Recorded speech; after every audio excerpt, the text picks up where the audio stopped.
हर पल जियो ड्रामा शिकंजा बन चुका है बहुत ही ज़्यादा इंटरेस्टिंग। रानी जो होती है वो साकिब को फिर से भड़काती है कि राशिद के साथ जो है वो फ़िज़ा की शादी तय कर देते हैं।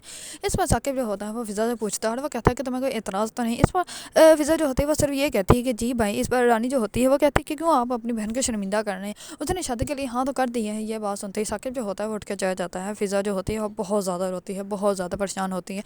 दूसरी तरफ राशिद जो होता है वो तो बहुत ही ज़्यादा खुश होता है क्योंकि उसको एक अच्छी खासी लड़की मिल रही होती है और दूसरी तरफ उसको रहने के लिए जगह पे मिल रही होती है। उसके पास तो कुछ भी ऐसा नहीं होता कि जिसके बलबूते पे उसकी शादी भी हो सके या उसको कोई अपने घर में भी रख सके। दूसरी तरफ रानी जो होती है वो करती है कॉल अपनी वालदा को कॉल करके बताती है कि 2 दिन बाद जो है वो फ़िज़ा का निकाह है, वो भी राशिद के साथ। इस पर ज़रून की वालदा जो होती है वो बहुत ज़्यादा परेशान हो जाती है क्योंकि वो अपनी बेटी की खुशी चाहती थी कि ताकि जो है उसका बेटा हमेशा खुश रह सके। जैसा कि रानी अपनी खुशी का हासिल करके खुश है, वैसे ही वो चाहती थी कि ज़रून को भी फ़िज़ा मिल जाए। लेकिन जो कुछ रानी कर रही होती है इसके बावजूद रानी के वालदा जो होते हैं वो बहुत ज़्यादा परेशान हो जाती है कि अगर ये सब कुछ ज़रून को पता चला तो ज़रून जो है वो ये बिल्कुल भी बर्दाश्त नहीं कर पाएगा।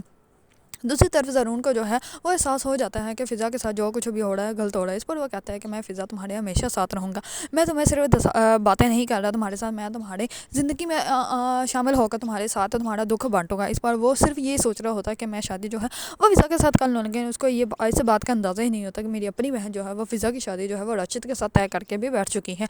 अगर आप लोगों को ड्रामा सीरीज़ शिकंजा पसंद है और उसके बारे में न्यू अपडेट जानना चाहते हैं तो मेरे चैनल को लाइक, कमेंट एंड सब्सक्राइब करना मत भूलिएगा।